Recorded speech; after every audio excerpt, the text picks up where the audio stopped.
প্রত্যেকটা মানুষের জীবনে বিস্ফোরা সদৃশ কিছু মানুষ একসময় জীবনে এসে পড়ে। এদেরকে তাড়ানো যায় না এবং এরা এমনভাবে মানুষের জীবনের সাথে জড়িয়ে যায়, তারপর তারা একটা বড় রকমের ক্ষতি করে সটকে পড়ে। এই ধরনের ঘটনা প্রতিটি মানুষের জীবনে থাকে।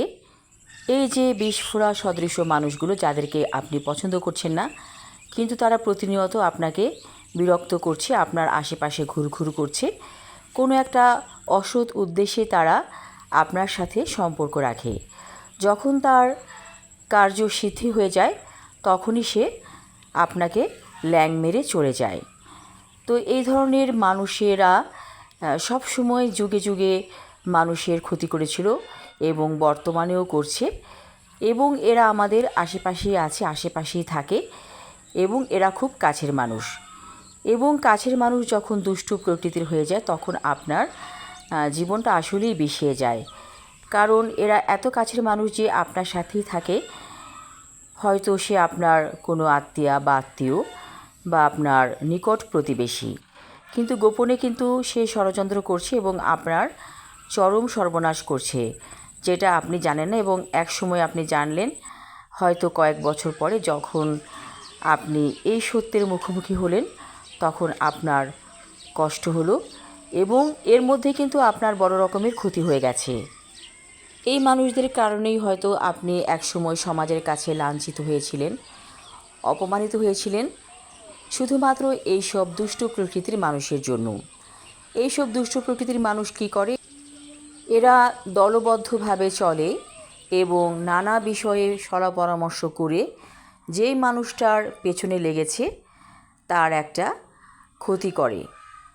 এবং এই একটি চক্র, দুষ্ট চক্র বলা চলে, এবং সবসময় এই দুষ্ট চক্রটি সক্রিয় থাকে, কখন কার কী সর্বনাশ করা যায়।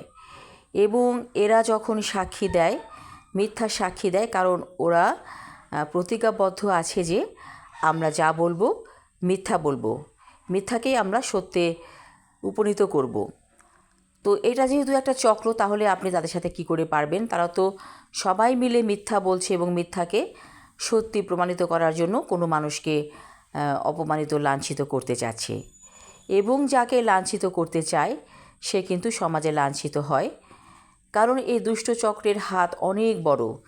তারা দল বেঁধে চলে এবং তারা সবসময় মানুষের পেছনে লেগে মানুষের ক্ষতি করে, এবং এরা জয়ী হয়। এবং দুষ্ট প্রকৃতির মানুষ যখন একটা ভালো কাজ ছেড়ে খারাপ কাজের দিকে ধাবিত হয়, সেই কাজেও কিন্তু তারা সফলতা লাভ করে, কারণ তারা দলবদ্ধ।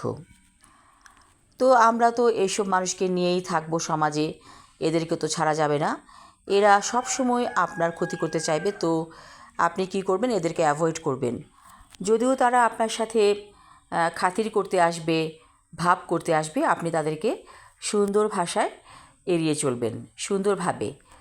তাদেরকে সম্মান করতেও হবে না, অপমানিতও করতে হবে না, জাস্ট আপনি তাদেরকে এড়িয়ে চলবেন, তাহলেই হলো। কারণ এই ধরনের মানুষ যুগে যুগে কালে কালে ছিল, আছে, থাকবে, এবং এদেরকে নিয়েই আমাদের বাস করতে হবে, কিছু করার নাই। যাই হোক, অনেক কথা বললাম, এখন আসি সুন্দর প্রকৃতির মাঝে বিলীন হওয়া প্রসঙ্গে। মাঝে মাঝে এমন প্রকৃতির কাছে চলে যাবেন যেখানে কেউ আপনাকে ডিস্টার্ব করবে না, আপনি আপন মনে হেঁটে বেড়াবেন, আপনি ভাববেন আপনি মহাবিশ্বের একটা অংশ হয়ে গেছেন, এবং তখনই আপনার মধ্যে পজিটিভ এনার্জি আসতে শুরু করবে। যখন আপনি ভাবলেন যে আপনি ক্ষুদ্র না, আপনি মহাবিশ্বের অংশ, তখনই আপনি এটা ফিল করবেন যে প্রকৃতি আপনাকে সাহায্য করছে, আল্লাহর কাছ থেকে আপনার মধ্যে মেসেজ আসছে। কী করতে হবে সেটা আপনি নিজেই বুঝে যাবেন। এবং হয়তো কোনো বিষয় নিয়ে আপনি অনেক ভাবছেন, সমাধান করতে পারছেন না, তখনই এই প্রকৃতির কাছে আসবেন, একা একা হাঁটবেন এবং মহাবিশ্বের অংশ হয়ে যাবেন। ঠিক সেই মুহূর্তে আপনার কাছে মেসেজ আসবে, আপনি অবাক হয়ে যাবেন, এবং যেই কাজটা আপনার জন্য ভালো সেটা আপনি বুঝে যাবেন। আর প্রতিদিন ঘুম থেকে উঠে হালকা পাতলা কিছু ব্যায়াম করুন, কুসুম গরম পানি পান করুন, সাথে একটু লেবুর রস মিলিয়ে দিন, এতে আপনার শরীরের মেদগুলো ঝরে যাবে। আর ব্যায়াম করুন, ব্যায়াম অনেক উপকারী। আপনি যদিও হাঁটেন, সম্ভব হলে আপনি প্রতিদিন আধা ঘন্টা করে হাঁটবেন, অথবা পারলে 1 ঘন্টা, সকালে অথবা বিকেলে। আর যদি পারেন দুবেলাই হাঁটতে পারেন, কারণ হাঁটা হচ্ছে একটা বিরাট রোগের প্রতিষেধক বলা চলে। আপনার ডায়াবেটিস থাকলে যে হাঁটতে হবে এমন কোনো কথা নেই, ডায়াবেটিস না থাকলেও আপনি হাঁটবেন। হাঁটা হচ্ছে অনেক রোগের ওষুধ বলা চলে। আর সুষম খাবার গ্রহণ করুন, যেই খাদ্যগুলো আপনার জন্য ভালো সেগুলো খাবেন, আর যেগুলো খারাপ সেগুলো বর্জন করবেন। আর অতিরিক্ত তেল মশলাযুক্ত খাবারগুলো খাওয়া ত্যাগ করুন, তাহলে আপনি সুস্থ থাকবেন। আপনি সেই অনেক বছর আগে যখন তরুণ বা তরুণী ছিলেন সেই বয়সটাতে ফিরে যাবেন, যদি এই সাইটগুলোকে আপনি ফলো করেন। সবাই ভালো থাকুন, সুস্থ থাকুন।